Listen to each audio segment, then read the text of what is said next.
Hello नमस्कार साथियों, स्वागत है आप सभी का ड्रीम एग्जाम स्टडी प्लेटफॉर्म पर। साथियों, आज हम इस वीडियो में देखने वाले हैं लॉरेंस कोहलवर्ग यानी साथियों लॉरेंस कोहलवर्ग का नैतिक विकास का सिद्धांत, जिसको मॉरल डेवलपमेंट थ्योरी भी बोला जाता है। इसका संपूर्ण निचोड़ आपको इस वीडियो में मिलने वाला है। साथियों, ये सीटेट जुलाई 2023 की दृष्टि से हम ये वीडियो बना रहे हैं। साथियों, पॉइंट टू पॉइंट हम चीज़ों को समझेंगे। तो वीडियो को शुरू करने से पहले आपसे एक निवेदन है कि यदि आप हमारे चैनल ड्रीम एग्जाम स्टडी पर नए हैं तो चैनल को कर लीजिए सब्सक्राइब और साथ में बनी बेल आइकन जरूर दबा लीजिए, ताकि जब भी हम अगला वीडियो अपलोड करें आप तक नोटिफिकेशन सबसे पहले पहुंच जाए। चलिए साथियों, वीडियो को शुरू करते हैं। साथियों, लॉरेंस कोहलवर्ग का नैतिकता का सिद्धांत यानी साथियों मॉरल डेवलपमेंट थ्योरी। साथियों, बात करें नैतिकता की, जिसको साथियों मोरालिटी बोला जाता है। साथियों, यह वह गुण है जिससे हम सही और गलत की पहचान करते हैं। कौन सा गुण कहलाता है साथियों? जिससे हम सही व गलत की पहचान करते हैं। समाज में साथियों क्या सही है क्या गलत है, इसकी पहचान करना ही नैतिकता कहलाता है।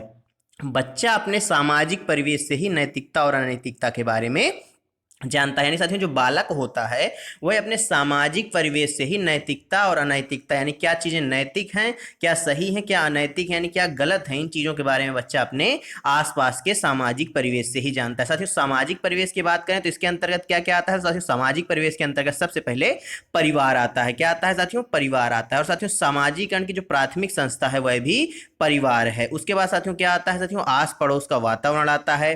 और साथियों परिवार के बाद अन्य आस पड़ोस का वातावरण आता है। फिर साथियों द्वितीय सामाजिकरण की संस्था क्या कहलाती है? विद्यालय कहलाती है। वह भी सामाजिक परिवेश के अंतर्गत ही आता है। और साथियों जो विद्यालय में बालक नैतिकता का पाठ ज्यादातर सीखता है। आगे देखते हैं साथियों। कोहलवर्ग अमेरिका के एक मनोवैज्ञानिक थे। साथियों कोहलवर्ग का संबंध किस देश से था? तो कोहलवर्ग का संबंध अमेरिका से था। इन्होंने नैतिक विकास का सिद्धांत दिया, जैसा कि आप सभी जानते हैं।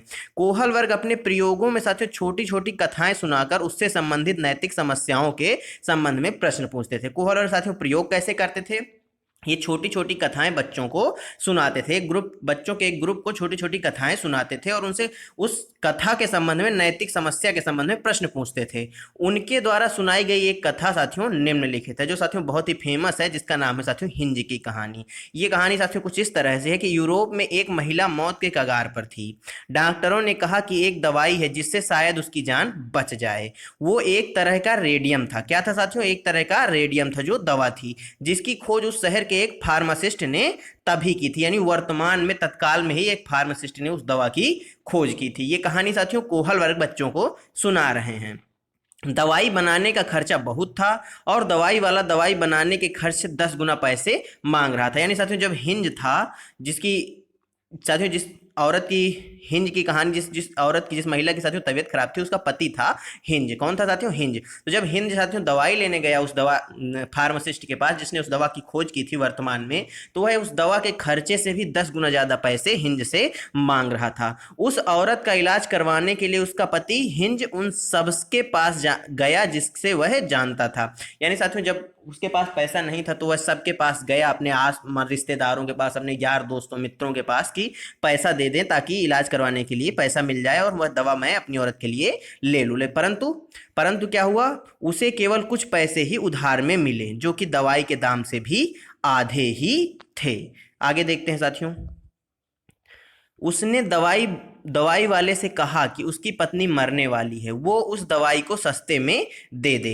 हिंज ने क्या कहा दवाई वाले से, यानी जो फार्मासिस्ट था, कि उसकी पत्नी मरने वाली है, उसे वह दवाई सस्ते में दे दे, वह उसके बाकी के पैसे बाद में दे देगा। फिर भी दवाई वाले ने क्या कर दिया साथियों? मना कर दिया। दवाई वाले ने कहा कि मैंने यह दवाई खोजी है, मैं इसे बेचकर पैसा कमाऊंगा।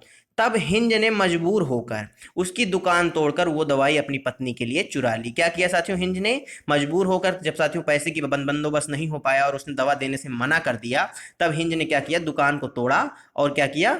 उस दवा को चुरा लिया। इस कहानी के आधार पर कोहलवर्ग ने दो बातें बताई जो साथियों निम्नलिखित हैं।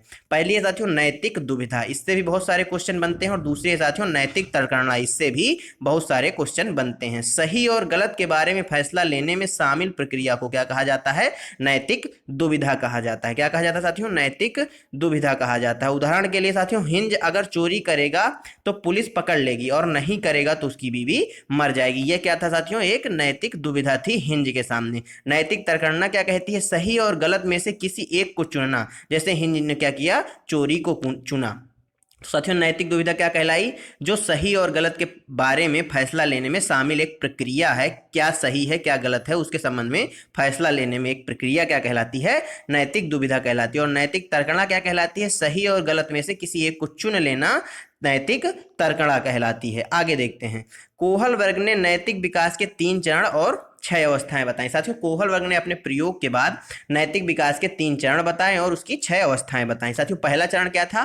प्राक रूढ़िगत नैतिकता का स्तर, और दूसरा चरण था रूढ़िगत नैतिकता का स्तर। तीसरा चरण था साथियों उत्तर रूढ़िगत नैतिकता का स्तर। साथियों जो प्राक रूढ़िगत नैतिकता का स्तर था, इसके अंतर्गत साथियों दंड और आज्ञा पालन, साधनात्मक सापेक्षता तथा उन्मुखता था। अच्छा लड़का या अच्छी लड़की रूढ़िगत नैतिकता स्तर का एक भाग था, और कानून एवं व्यवस्था भी। इसी प्रकार साथियों रूढ़िगत जो उत्तर रूढ़िगत नैतिकता का स्तर था, इसके अंतर्गत सामाजिक अनुबंधन उन्मुखता की अवस्था और सार्वभौमिक नैतिक सिद्धांत की अवस्था थी। आइए साथियों अब इनको एक एक करके विस्तृत रूप से समझते हैं। साथियों पहला चरण प्राक रूढ़िगत नैतिकता का स्तर, यह साथियों 4 वर्ष की उम्र से 10 वर्ष की उम्र तक के बच्चों पर लागू होता है। इस अवस्था में बच्चों में नैतिकता क्या होती है? शून्य होती है। कभी कभी क्वेश्चन बन जाता है कि बताइए किस अवस्था में बच्चे में नैतिकता का स्तर शून्य होता है। तो साथियों प्राक रूढ़िगत नैतिकता का स्तर या साथियों पूर्व नैतिकता का स्तर भी इसको बोला जाता है। बच्चों को सही और गलत के बारे में पता नहीं होता, यानी जो साथियों 4 से 10 वर्ष तक का बच्चा होगा उसमें नैतिकता शून्य होगी और उसको सही और गलत के बारे में जानकारी नहीं होगी। ऐसा किसने बताया? कोहल वर्ग महोदय ने बताया। साथियों इस अवस्था में नैतिक तर्कणा दूसरे लोगों के मानकों के अनुसार होती है, यानी साथियों जो नैतिक तर्कणा होती है बच्चे की, वह दूसरे लोगों के जो मानक होते हैं उनके अनुसार होती है। इस अवस्था को साथियों 2 भागों में कोहल वर्ग ने बांटा। पहली साथियों दंड एवं आज्ञा पालन अवस्था, दूसरी है साथियों साधनात्मक सापेक्षता तथा उन्मुखता। आइए अब इनको एक एक करके देखते हैं। साथियों बात करें दंड एवं आज्ञा पालन की अवस्था को, तो इसमें साथियों इस अवस्था में बच्चा क्या करता है? बच्चों में नैतिकता सजा और आज्ञा पालन पर आधारित होती है। इस अवस्था में साथियों क्या होता है? जो बच्चों की नैतिकता होती है वह सजा और आज्ञा पालन पर आधारित होती है। यानी अतः बच्चों ने क्या कहा, इस अवस्था के बच्चों ने क्या कहा, क्या उत्तर दिया? जब हिंज की कहानी के संबंध में कोहल वर्ग ने क्वेश्चन पूछा तो उन्होंने बताया कि अतः बच्चों ने क्या कहा कि अगर हिंज ने चोरी की तो उसको सजा मिलेगी। क्या मिलेगी साथियों? सजा मिलेगी। मतलब हिंज ने चोरी करना पाप है, बच्चे ये मानते हैं, अर्थात चोरी हिंज ने की, वह गलत किया, इसलिए उसको सजा मिलेगी। यह उत्तर किसका आया? बच्चों का आया, जिसके आधार पर उन्होंने दंड और आज्ञा पालन की अवस्था की बारे में बताया। आगे देखते हैं साथियों साधनात्मक सापेक्षता तथा उन्मुखता। इस अवस्था को जैसे को तैसा की अवस्था भी कहा जाता है। इसमें जैसा व्यवहार कोई बच्चे के साथ करेगा वैसा भी उसके साथ वैसा ही व्यवहार करेगा। यानी साथियों इस अवस्था में क्या है कि अगर बच्चे, इस अवस्था को साथियों जैसे को तैसा अवस्था क्यों कहा जाता है? कि इस अवस्था के जो बच्चे होंगे उस बच्चों के साथ जैसा व्यवहार जो कोई करेगा बच्चा भी उसके साथ वैसा ही व्यवहार करेगा। उदाहरण के लिए आप इस प्रकार से समझिए, जब आप देखते होंगे जब स्कूल में बच्चे होते हैं उनको आप देखते होंगे कि अगर किसी बच्चे ने किसी बच्चे की किताब फाड़ दी या पेंसिल तोड़ दी तो वह बच्चा भी बदले में उस बच्चे की किताब फाड़ देता है या पेंसिल तोड़ देता है। एक बच्चे ने दूसरे बच्चे की किताब फाड़ी तो दूसरे बच्चे ने भी उसकी किताब फाड़ दी, यानी जैसे को तैसा की अवस्था, इसलिए इसको कहा गया है। अब साथियों देखते हैं चरण नंबर 2, जिसको साथियों रूढ़िगत नैतिकता का स्तर कहा गया है, या इसको साथियों परंपरागत नैतिकता का स्तर भी कहा जाता है। क्या साथियों? परंपरागत नैतिकता का स्तर भी कहा जाता है, ध्यान रखिएगा आप इस बात को। इस अवस्था में बच्चा, साथियों यह जो अवस्था है यह 10 वर्ष से 13 वर्ष तक चलने वाली अवस्था है। कब से साथियों? 10 वर्ष से 13 वर्ष तक चलने वाली अवस्था है। इस अवस्था में साथियों बच्चा दूसरे लोगों के गुणों या मानकों को अपने अंदर समावेशित कर लेता है। क्या करता है साथियों इस अवस्था में बच्चा? जो दूसरे लोगों के गुण होते हैं, मानक होते हैं, उनको अपने अंदर क्या करता है? समावेशित कर लेता है। समावेशित गुणों के आधार पर वह सही व गलत के निर्णयों का फैसला करता है या निर्णय करता है। मतलब साथियों जैसे दूसरे के मानक हैं कि चोरी करना गलत बात है, तो बच्चा भी इस चीज को अपने अंदर ग्रहण कर लेगा कि चोरी करना गलत बात है, और इसी के आधार पर वह क्या करेगा? निर्णय लेगा गलत और सही का। इस अवस्था को भी साथियों दो भागों में बांटा गया है। अच्छा लड़का या अच्छी लड़की की अवस्था, दूसरी है साथियों कानून एवं व्यवस्था की अवस्था। आइए देखते हैं पहली अवस्था। अच्छा लड़का या अच्छी लड़की की अवस्था में क्या होता है साथियों, इस अवस्था में बच्चों में एक दूसरे का सम्मान करने की भावना होती है। यहां से साथियों सीधा आपसे क्वेश्चन बन जाता है कि बताइए किस अवस्था के बच्चे एक दूसरे से सम्मान पाने की या सम्मान करने की भावना रखते हैं। तो साथियों अच्छा लड़का या अच्छी लड़की अवस्था के बच्चे भावना रखते हैं किस चीज की, अच्छा लड़का और अच्छा लड़की अवस्था के बच्चे किस चीज की भावना रखते हैं, सम्मान की भावना रखते हैं। दूसरे से भी सम्मान पाने की इच्छा जाहिर करते हैं। यानी साथियों आप देखेंगे जब छोटा बच्चा, कोई बच्चा होगा 10 से 13 वर्ष की आयु का बच्चा होगा, आपके घर में होगा, तो साथियों आप ही रहे होंगे जब, तो आप थोड़ा याद करिए, जब आप कोई कार्य करते होंगे तो आपके यदि पेरेंट्स हैं, कोई आया है आपके घर में, मामा चाचा कोई भी, उन्होंने आपकी थोड़ा क्या की तारीफ की कि आपने ये बहुत अच्छा काम किया, बहुत अच्छा लड़का है, तो आपको बहुत अंदर से अच्छा फील होता है। ये साथियों वही अवस्था है, इसमें अच्छा लड़का अच्छी लड़की अवस्था इसीलिए नाम दिया गया है। यदि कोई आपकी तारीफ करता है, आपको अच्छा बोलता है, तो आपको अच्छा लगता है, यानी आपको सम्मान की अनुभूति होती है। यानी कोई यदि आपसे अच्छे से बात करता है तो आपको अच्छा लगता है। आगे देखते हैं साथियों, नियम कानून एवं व्यवस्था की अवस्था। साथियों इसकी दूसरी अवस्था क्या है, नियम कानून एवं व्यवस्था की अवस्था। इस अवस्था में बच्चे नियम एवं व्यवस्था के प्रति क्या होते हैं, जागरूक होते हैं। साथियों दूसरी अवस्था के बच्चे क्या होते हैं, नियम और जो व्यवस्था होगी, जो कानून होंगे उसके प्रति क्या होंगे, जागरूक हो जाएंगे, एवं नियम एवं व्यवस्था के अनुपालन के प्रति क्या होते हैं, जवाबदेह भी हो जाते हैं। साथियों उदाहरण इसको इस प्रकार से देखिए, साथियों दीपक और राजू, दीपक जो है राजू आपस में चर्चा कर रहे हैं, तो दीपक राजू से क्या कहता है कि मोहन के पापा ने रेड लाइट को पार किया जिसकी वजह से उनका एक्सीडेंट हो गया, इसलिए मैं रेड लाइट पार नहीं करता। यानी जो मोहन के पापा थे उन्होंने क्या किया साथियों, नियम तोड़े, इसलिए क्या हुआ, उनका एक्सीडेंट हो गया। यानी क्या हुआ साथियों, एक्सीडेंट हो गया, इसलिए मैं रेड लाइट पार नहीं करता, यानी मैं नियम नहीं तोड़ता। आप इस प्रकार से इसको समझ सकते हैं। साथियों तीसरा चरण आता है रूढ़िगत, उत्तर रूढ़िगत नैतिकता का स्तर, या साथियों उत्तर परंपरागत नैतिकता का स्तर भी इसको बोला जाता है, और यह साथियों 13 वर्ष से अधिक आयु के बच्चों में देखा जाता है। इस अवस्था में बच्चों में साथियों नैतिक आचरण संपूर्ण रूप से आंतरिक नियंत्रण में होता है। यानी साथियों जो बच्चों का नैतिक आचरण होगा, नैतिक व्यवहार होगा, वह क्या होगा, आंतरिक नियंत्रण में होगा, यानी स्वयं के नियंत्रण में होगा। वह स्वयं अपने आप से ही क्या सही है क्या गलत है इसका फैसला करते हैं। यह नैतिकता का साथियों सबसे उच्च स्तर माना जाता है। कभी कभी आपसे पूछ लेता है कि बताइए कोहल वर्ग के नैतिकता के सिद्धांत के अंतर्गत सबसे नैतिकता का सबसे उच्च स्तर कौन सा है, और आपको ऑप्शन दे देगा परंपरागत स्तर, उत्तर परंपरागत स्तर, पूर्व परंपरागत स्तर, इस प्रकार से आपसे पूछ लेगा। तो साथियों कौन सा, उत्तर रूढ़िगत नैतिकता का स्तर, या साथियों इसको उत्तर परंपरागत नैतिकता का स्तर भी बोला जाता है। यह साथियों नैतिकता का सबसे उच्च स्तर कहलाता है। इस अवस्था में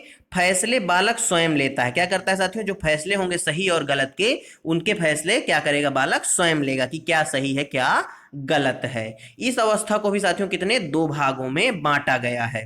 पहली है साथियों सामाजिक अनुबंध उन्मुखता की अवस्था, और दूसरी है सार्वभौमिक नैतिकता की, नैतिक सिद्धांत की अवस्था या नैतिकता की अवस्था। साथियों ये दोनों ही अवस्थाएं बेहद ही इंपॉर्टेंट है, इनसे क्वेश्चन हर बार बनता ही बनता है। साथियों पहली है सामाजिक अनुबंध उन्मुखता की अवस्था। इस अवस्था में बच्चे वही करते हैं जो उन्हें सही लगता है। क्या करते हैं साथियों, इस अवस्था में जो बच्चे होंगे वो वही करते हैं जो उनको स्वयं को सही लगता है। वह यह मानते हैं कि नियम लोगों के लिए, लोगों के भले के लिए बनाए गए हैं। यहां से भी क्वेश्चन बन जाता है किस अवस्था के बच्चे यह मानते हैं कि जो नियम और कानून होते हैं वह लोगों के भले के लिए होते हैं। और साथियों वह यह भी मानते हैं कि जिन नियमों से लोगों का भला ना हो बल्कि नुकसान हो, उन नियमों को क्या करना चाहिए, तोड़ देना चाहिए। किस अवस्था के बच्चे मानते हैं, सामाजिक अनुबंध उन्मुखता की अवस्था के बच्चे मानते हैं कि जिन नियमों से लोगों का भला ना हो उन नियमों को क्या करना चाहिए, तोड़ देना चाहिए। साथियों उदाहरण इस प्रकार से समझिए, इस अवस्था के बच्चों ने जब हिंद की कहानी के संबंध में कोहल वर्ग ने क्वेश्चन किया, तो इस अवस्था के बच्चों ने क्या कहा साथियों, हिंद ने दवा चोरी की क्योंकि उसकी पत्नी की जान खतरे में थी। यहां पर नियमों से महत्वपूर्ण हिंद की पत्नी की क्या थी, जान थी। यानी सामाजिकता पर पूरी तरह से बच्चों का जो जवाब था वह आधारित था। इसलिए साथियों इसको क्या कहा गया, सामाजिक अनुबंध उन्मुखता की अवस्था। साथियों आप भी समझिए, यह सामाजिकता के रूप में आप यदि इसको सोचेंगे तो हिंद का चोरी चोरी करना एकदम सही था, क्योंकि उसकी पत्नी की जान खतरे में थी। इसलिए यह साथियों सामाजिकता से जुड़ा हुआ कहलाया। यह क्या कहलाया? यह सामाजिकता अनुबंध से जुड़ी हुई अवस्था कहलाई। आगे देखते हैं साथियों, सार्वभौमिक नैतिक सिद्धांत की अवस्था। इस अवस्था में बालक दूसरों के विचारों से नहीं बल्कि अपने खुद के विचारों के अनुसार क्या करता है?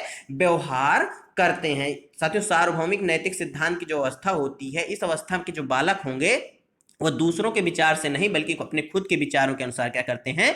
व्यवहार करते हैं। इसमें बालक दूसरों के फायदे के लिए अपनी जान पर भी खेल जाते हैं। क्या साथियों? दूसरों के फायदे के लिए बच्चे अपनी जान पर भी खेल जाते हैं। यह है सार्वभौमिक नैतिक सिद्धांत की अवस्था।